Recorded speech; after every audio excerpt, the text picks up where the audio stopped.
Golly! It's Arzette! Hey there, Seb here with a review for Arzette, the Jewel of Faramore. Digitally released for pretty much every system out there on the 14th of February 2024. And I've been playing the Steam version. Was this the game that all true warriors strive for? Let's grab our stuff and find out. Squadala! We're off! I'm ready. Well, I'm not. This game here sets out to reproduce the uniqueness of the first two Zelda games released for the ill-fated Philips CDI. Longtime viewers of this channel will know that I'm an unapologetic defender of those games and think they get a lot of undeserved hate, especially when we consider the limited resources of the system. The games themselves were designed well, but its cutscenes are notorious for obvious reasons, providing much entertainment to the internet at large for many years. Oh well, what can we do? Arzette feels like a continuation of that formula, but does it with so many winks and references that it can come off as a pure mockery at times. But does bring some enhancements to the gameplay to make it a fun experience in its own right. As it carries itself as a bit of a parody, I will make some comparisons to the CD-i originals. Let's just start by the one thing that disappointed me the most, those cutscenes. In a way, it's quite impressive that these turned out worse than those by Animation Magic over 30 years ago.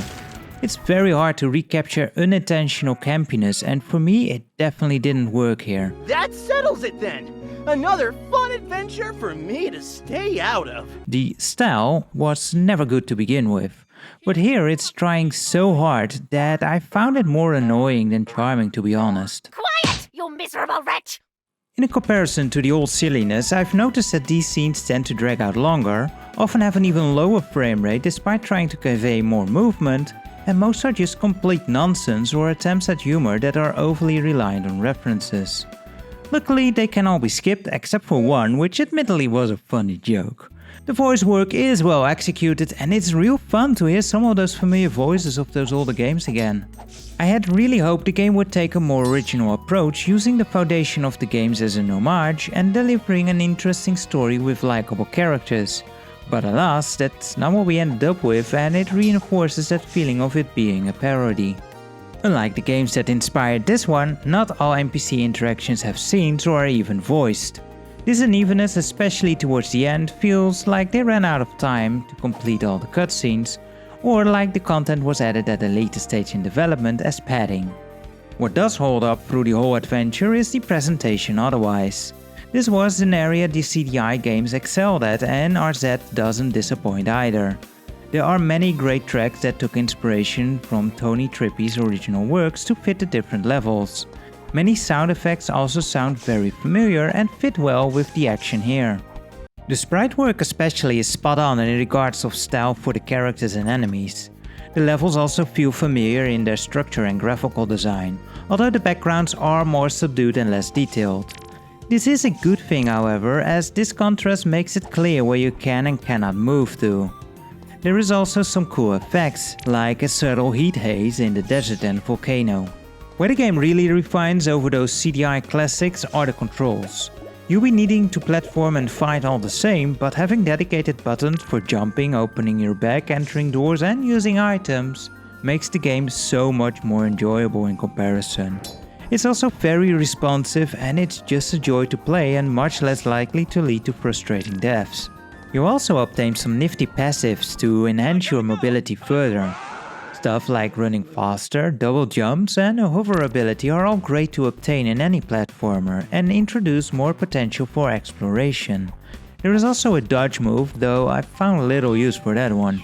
And to deal with enemies, Arzette brings her trusty smart sword, of course.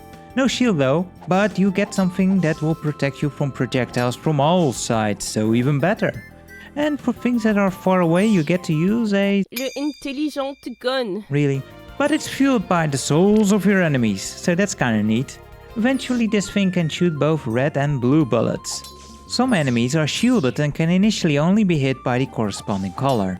So you're constantly switching colors, and when these enemies get mixed up and you have a lot of crap flying at you, this becomes a rather annoying gimmick. Luckily you can switch colors via a right shoulder button. With that in mind, it's kinda odd that you cannot cycle through your active items on the fly in a similar fashion.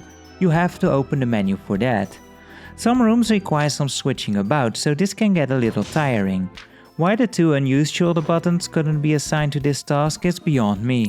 Usable items like the lantern that lights dark places do last fairly long, so that helps.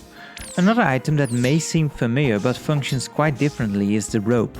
It allows you to warp to the beginning of the stage if you were to get stuck in the dark. However, there's also a save and exit level option, making it completely redundant. The game has some other odd quirks like that. For example, when customizing your controls, some functions are just a bunch of question marks. At first I thought this was intended to prevent a spoiler or something, but even later in the game it remains this way, which is just weird. But I am happy to see freely bindable controls in any regard. Thank you so much for that, devs. Also, the localizations and optional subtitles are always welcome additions. There's 15 levels total and you'll be visiting most of these multiple times, as you'll need to go back and forth for progression.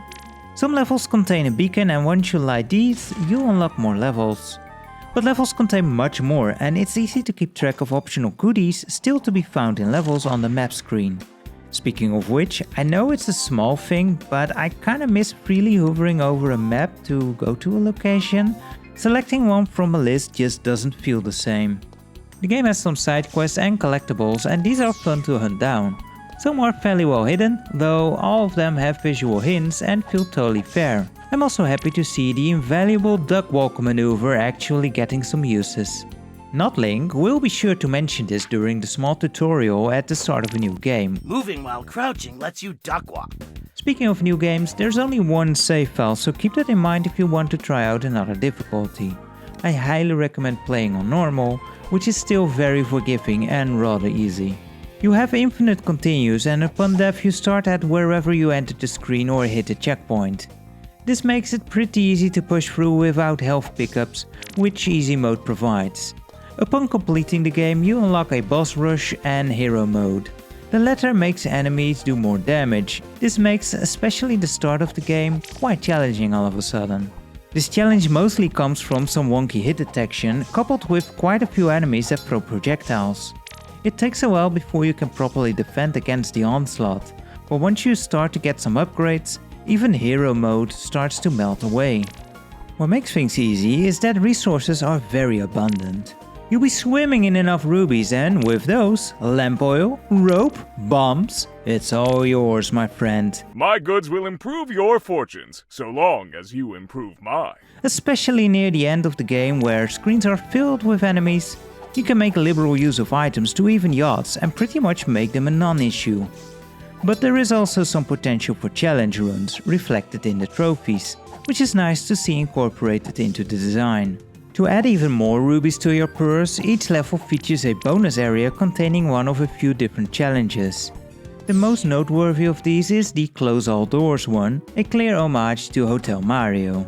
Quite fun to see, though a little stiff in execution. Would love to see this grow into a bigger game from CD-i Games though. I genuinely had a good time playing through the game. I just wish there was more to tie it all together. Another example of this are the bosses. Mechanically, they are slightly more interesting than their CD-i inspirations, although still mostly a joke. They just lack any real presence or personality. Come here! Stop horsing around! On CD-i, each level told a silly little side story centered around the baddie of the day.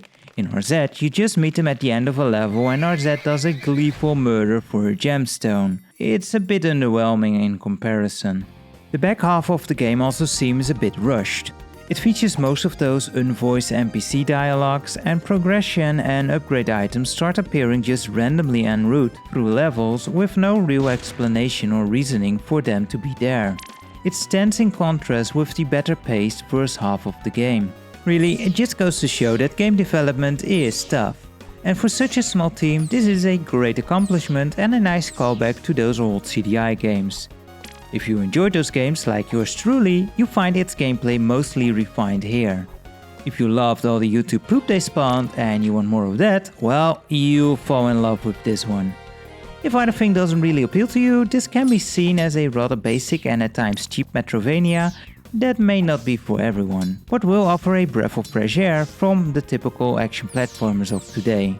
There's also a physical release from Limited Run Games along with a USB CD-i spoon controller for the occasion. If you do pick that up, do enable classic mode in the game to bomb some not-the-dongos in style, or more likely die trying. It's all part of the authentic experience. As always, thank you so much for watching. Do share your thoughts on the game, I'm always eager to hear from you guys. Well, with that, I must take my leave. My ship leaves in the morning. I wonder what's for dinner. The muzzle!